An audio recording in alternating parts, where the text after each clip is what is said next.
Right now, আমার দাঁতে প্রচণ্ড ব্যথা. So I should probably go see a dentist, right?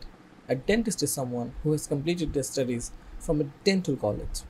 Bangla আমরা বলি দাঁত, যা এসেছে সংস্কৃত দন্ত থেকে, ইংরেজিতে বলি টুথ, এবং দাঁত রিলেটেড ডিফারেন্ট ওয়ার্ডে আমরা ডেন্ট কথাটা পাই, যেমন ডেন্টাল, ডেন্টিস্ট. তো এই ডেন্ট, টুথ, দাঁত, দন্ত, দন্ত, are these words related to each other? তারা কি একই অরিজিন থেকে এসেছে? তারা কি connected? The answer is yes. The languages that I mentioned is Bangla, English, Sanskrit. All of them are Indo-European languages.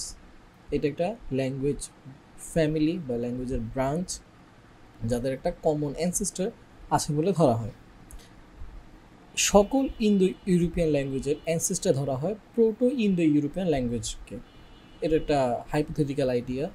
লিঙ্গুইস্টরা মনে করে যেহেতু এই ল্যাঙ্গুয়েজগুলোর মধ্যে অনেক মিল আছে, তাই probably they have come from a single ancestor. তো প্রথমে আমরা দেখার চেষ্টা করি যে কিভাবে প্রোটো ইন্দো ইউরোপিয়ান শব্দ বিবর্তনের মাধ্যমে টুথ হয়েছে এবং একই শব্দ ডেন্টে রূপান্তরিত হয়েছে. প্রোটো ইন্দো ইউরোপিয়ান ল্যাঙ্গুয়েজে একটা ওয়ার্ড ছিল রেদন্স নামে, রেদন্স, যা এসেছে রেদ নামক একটা রুট থেকে.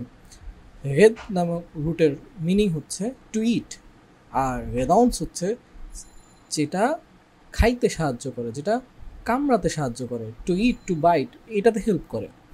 তো গেদন্সের অর্থ হচ্ছে দ্য বাইটার অর দ্য ইটার, যেটা কিনা আমাদের দাঁতের কাজ. এরপর প্রোটো ইন্দো ইউরোপিয়ান এই রেদন্স থেকে প্রি জার্মানিকে এটা দন্সে রূপান্তরিত হয়, দন্স, দন্স. এরপর প্রোটো জার্মানিকে এটা তান্সে, তান্সে রূপান্তরিত হয়. এখানে মূলত গ্রিমস ল অ্যাপ্লাই হয়েছে. গ্রিমস ল হচ্ছে সেই ল যেই ল প্রোটো ইন্ডো ইউরোপিয়ান ল্যাঙ্গুয়েজ থেকে জার্মানিক ব্রাঞ্চ কিভাবে আলাদা হলো, কি কি সাউন্ড শিফটের মাধ্যমে, চেঞ্জের মাধ্যমে আলাদা হলো, ওইটাকে ব্যাখ্যা করে.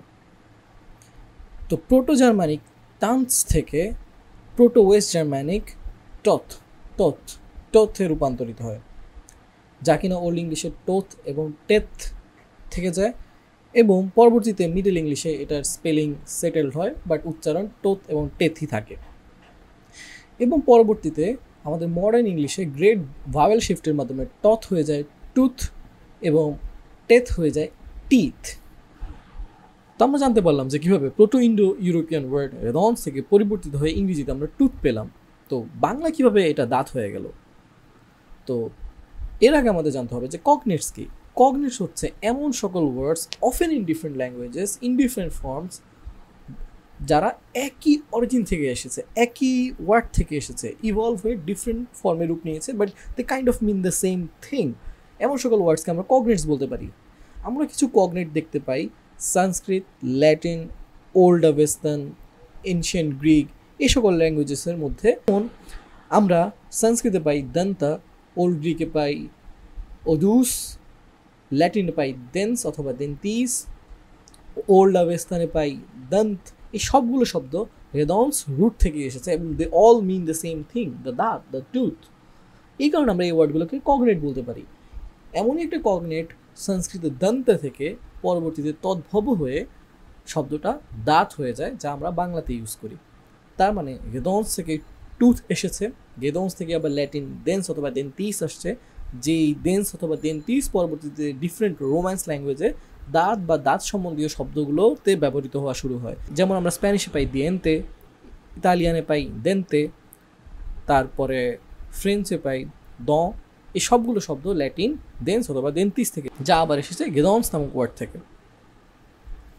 তো এই কারণে আমরা বলতে পারি যে শব্দগুলো হচ্ছে কগনেটস, এবং আমাদের দেন্ট, দাঁত, দন্ত, tooth, they all come from the same origin. আমরা যদি ইন্ডো ইউরোপিয়ান আরও ল্যাঙ্গুয়েজের দিকে তাকাই, আমরা কাইন্ড অফ সেম জিনিসই দেখতে পাবো.